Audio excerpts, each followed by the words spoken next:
മതി ഇവിടെ പൊളിച്ചോ okay നിൽക്കട്ടോ lithium battery വന്നിട്ടുണ്ടോ 24 വോൾട്ടിന്റെ 100 ലിഥിയം ഫോസ്ഫേറ്റ് എല്ലാവരും ഇതൊന്ന് പൊക്കി നോക്കാം.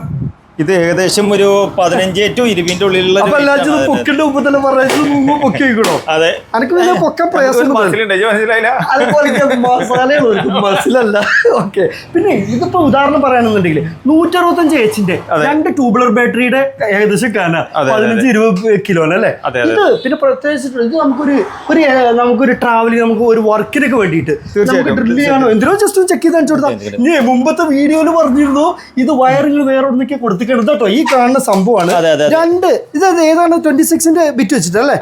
ഓക്കെ, 2 ഡ്രില്ലർ വെച്ചിട്ട് നമുക്കൊന്ന് കണക്ട് ചെയ്ത് നോക്കാം. ഇത് നമ്മൾ എല്ലാ ഇൻവെർട്ടറിലും പറ്റൂല കേട്ടോ, കാരണം വോൾട്ട് ഡിഫറെൻറ്റ് ചെയ്യാൻ പറ്റുന്ന ഇൻവെർട്ടറിലേ പറ്റുള്ളൂ കേട്ടോ. അപ്പോൾ അങ്ങനെ കാര്യങ്ങളൂടെ ഉണ്ട്. പിന്നെ DSP ടെക്നോളജി ഇല്ലാണ്ട് നമുക്ക് വോൾട്ട് വേരിയേഷനുകൾ വരുത്താം. ഏതായാലും നിങ്ങൾ നോക്കി ഒന്ന് കണക്ട് ചെയ്ത് നോക്കൂ. ഇതിപ്പോൾ ജസ്റ്റ് നമുക്ക് നോക്കി ഒരു പോസിറ്റീവ് നെഗറ്റീവ് ഇതിൻ്റെ ബാക്കിൽ ഒന്ന് ജസ്റ്റ് നമ്മൾ ഓൺ ചെയ്ത് കൊടുത്തു. അതാ ഇൻവെർട്ടറിൽ ശബ്ദം വന്നു. ഓക്കെ, ഒന്ന് ജസ്റ്റ് കണക്ട് ചെയ്ത് കൊടുത്താൽ ഓക്കെ അമറിട ഓക്കെ പ്രവർത്തിക്കണേ. നോക്കി നോക്കൂ, സംഭവം ഓക്കെ അല്ലേ? ഒരു ലോഡും ഒരു പ്രയാസമല്ല ഓവർലോഡ്. അത് നമ്മൾ ഇൻവെർട്ടർ നല്ല കപ്പാസിറ്റി വേണം കേട്ടോ. മതി ഇവിടെ പൊളിച്ചോ കേട്ടോ.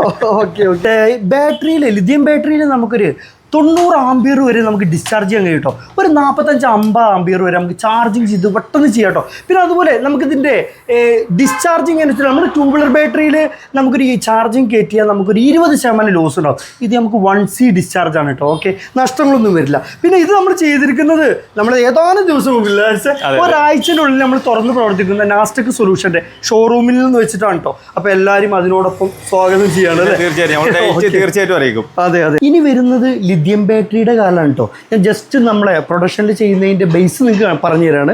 ഇത് നമുക്ക് 3.2 100H ഒരുപാട് മാറ്റം ഇത് വരുന്നുണ്ട്. ലിഥിയം ഫെറോഫോസ്ഫേറ്റ് ആണ് നമ്മളിവിടെ കൂടുതൽ അനുയോജ്യമായിട്ടുള്ളത്. ലിഥിയം ഫെറോഫോസ്ഫേറ്റ് ആണ്.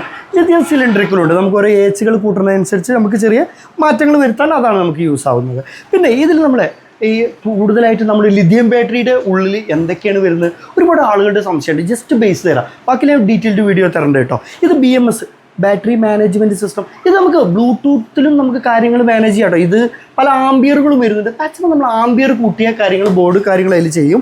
ഓരോന്ന് 24ൻ്റെയും അതുപോലെ 12 വോൾട്ടിൻ്റെ ഒക്കെ കേട്ടോ. എൻ്റെ വിശദമായിട്ട് പിന്നീട് വരണ്ട്. ഇത് നമ്മളെ ആക്റ്റീവ് ബാലൻസർ. ഇത് നമ്മൾ 5 ആംബിയറിൽ ബാറ്ററിയിൽ വോൾട്ടുകൾ ഇങ്ങനെ ഷെയറിങ് നടക്കും. അതുകൊണ്ട് എന്താ വെച്ചാൽ നമുക്ക് ബാറ്ററിയിൽ കറക്റ്റ് ടോപ്പായിട്ട് ബാറ്ററിയുടെ മാക്സിമം നമുക്ക് ചെയ്ത് അവിടെ നിലനിർത്താനൊക്കെ കഴിയും കേട്ടോ. കൂടുതലായിട്ടുള്ള വീഡിയോ ആയിട്ട് ഞാൻ അടുത്ത വീഡിയോ ആയിട്ട് വരണ്ടേ.